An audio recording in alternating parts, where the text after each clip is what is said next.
Hey there everyone, we're doing the Lessons of A Course in Miracles here, and today we're doing lesson number 268. Let all things be exactly as they are. So all the time these lessons give me exactly what I need.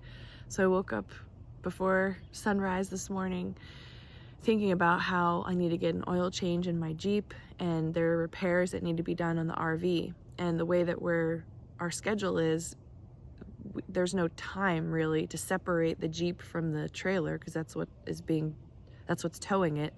And this sort of aggressive schedule that we have to do some sightseeing on the way to Phoenix is like preventing me from being able to see a time and when can we do these things. So I guess instead of freaking out about it, I can let all things be exactly as they are and pray for clarity and peace in my mind enough to be able to plan something. So there we go. There's my confession. Freaking out over an oil change. All right. Let all things be exactly as they are. Let me not be your critic, Lord, today and judge against you. Let me not attempt to interfere with your creation and distort it into sickly forms. Let me be willing to withdraw my wishes from its unity and thus to let it be as you created it. For thus will I be able to recognize myself as you created me. In love was I created, and in love will I remain forever. What can frighten me when I let all things be exactly as they are? Let not our sight be blasphemous today, nor let our ears attend to lying tongues.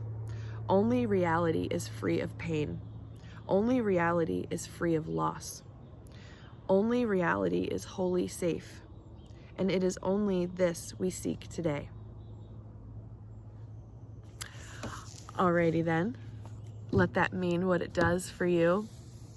Let's see what A Year of Forgiveness has to say about lesson 268. Let all things be exactly as they are.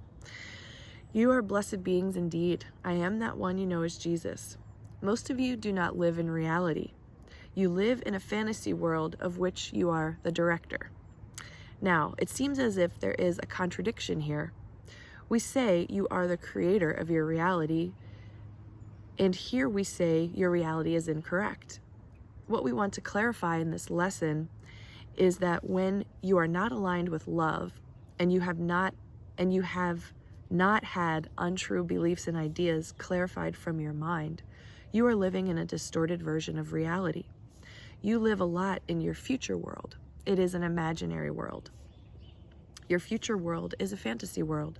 You do not realize this when you imagine, as you're driving your car perhaps, what's going to happen when you get home. You believe those movies you see in your head, but you are in fact making up a fantasy from the distortions in your mind. You are not allowing your life to play out as it will.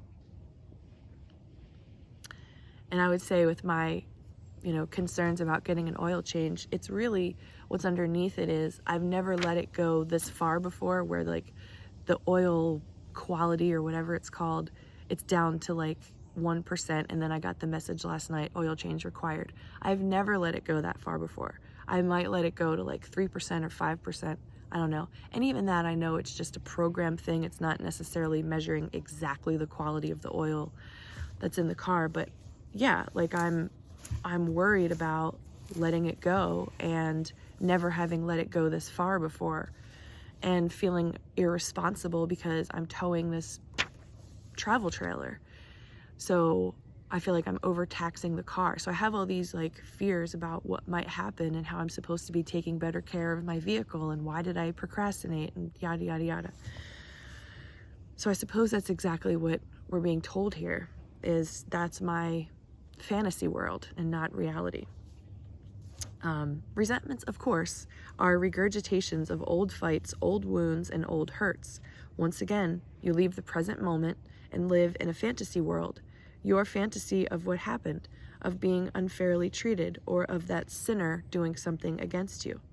Many of you have had unpleasant experiences immediately want to jump up and say, but it really did happen.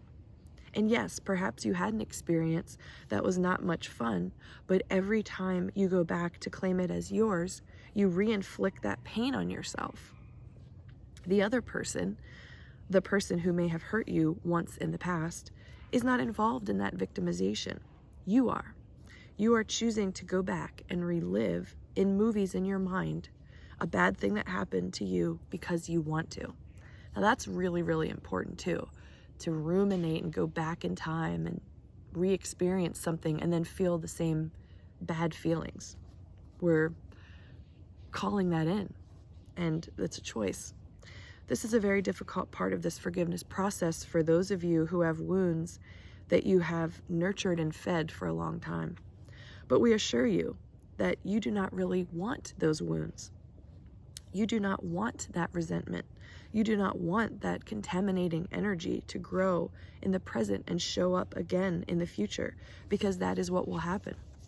When you choose to use your present moment to regurgitate old wounds and old pains, you plant seeds for that same frequency in the future. We encourage you here, even those of you who have had what you consider unforgivable sins committed against you in your past, we ask you to give them up. We ask you to stop thinking about them and playing with them and feeding them with your powerful energy, for that is what you are doing. Every time you recall that terrible story to your friends, that awful thing that happened to you, you are infusing it with your power, your most God-given creative power, the power to create worlds. We want you to create a beautiful world for yourself, a happy dream here while you live in separation, and it is possible if you train your mind. Do your lesson today. Forgive the past.